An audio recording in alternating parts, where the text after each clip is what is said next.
Oh, that's ice. That's all ice. You can't even really see it.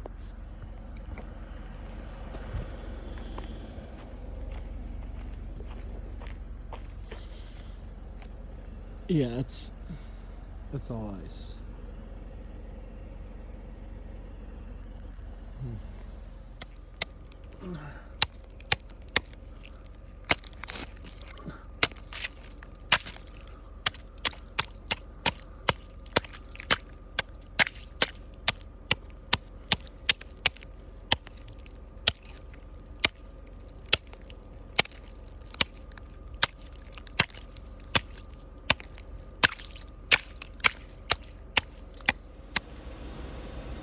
On January 27th, I turned 40.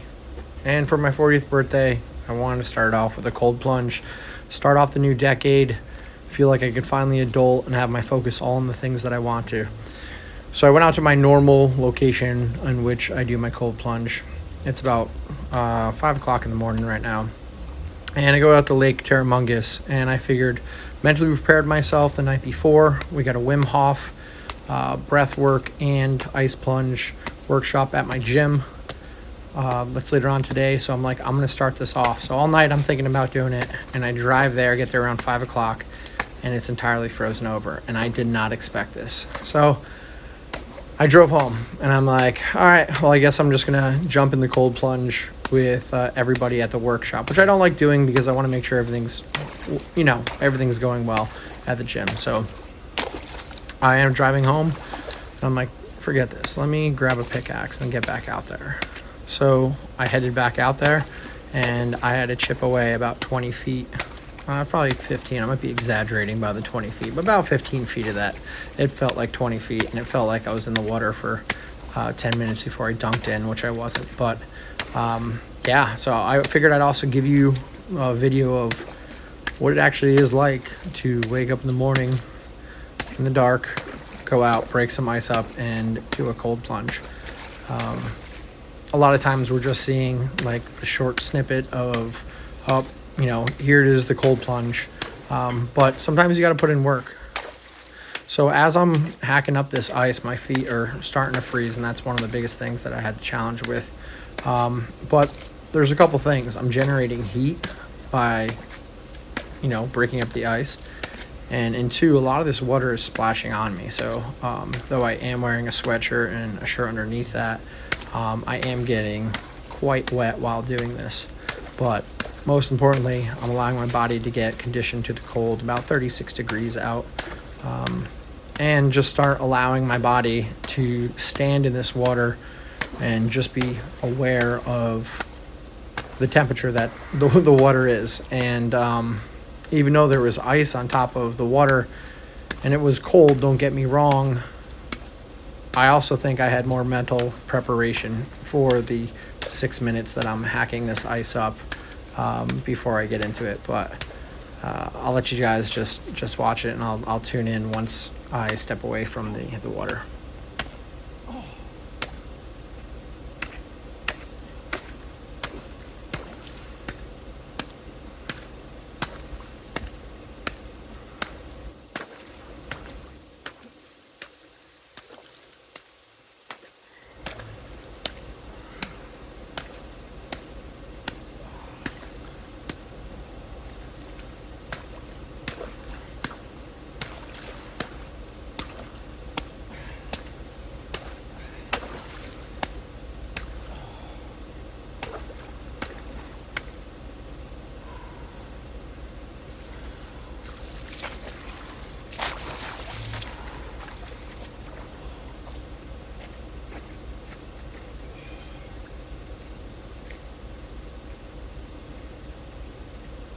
So at this point, I'm actually stepping out of the water because my feet, my toes especially, feel like they're going to fall off. I feel frostbitten. They feel really, really cold right now.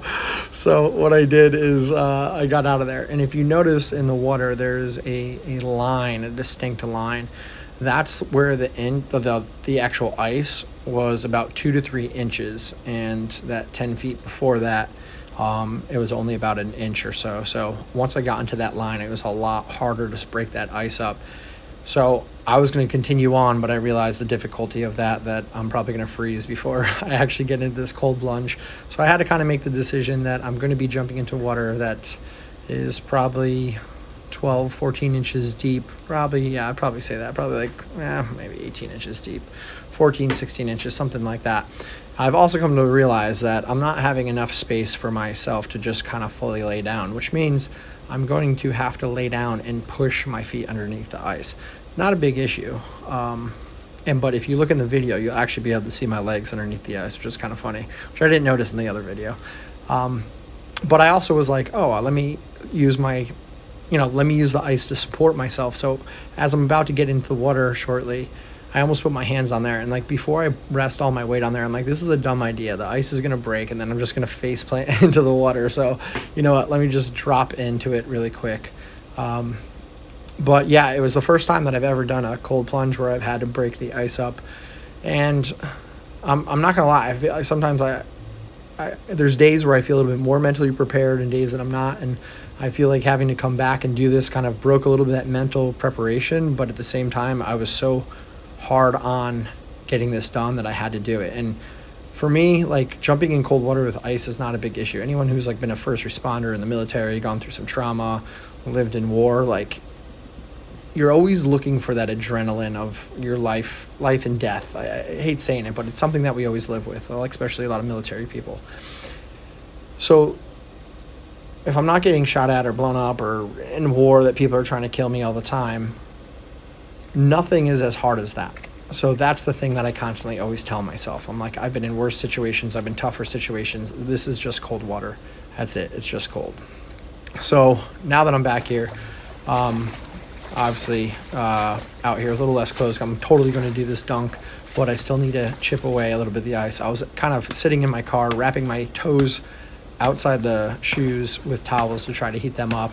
And then I'm just going to take a couple swings here, feel that water kind of touch my body so I can get adjusted to the cold with the cold air, and then I'm going to get into that plunge. But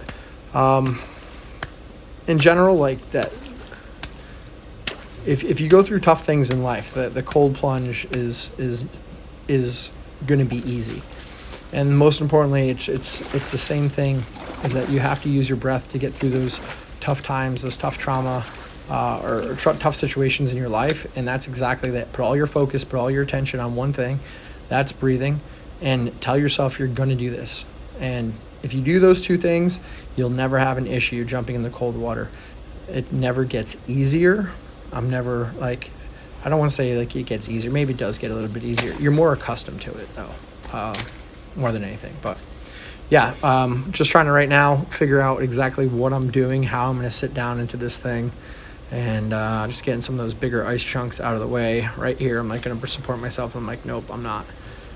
And then I had to get through those first 30 seconds.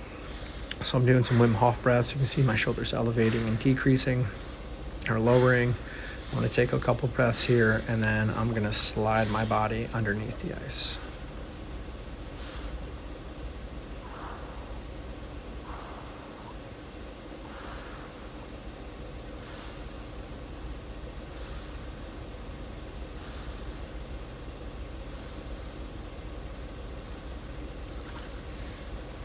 And that's about the moment that my toes said, you need to get out of the water.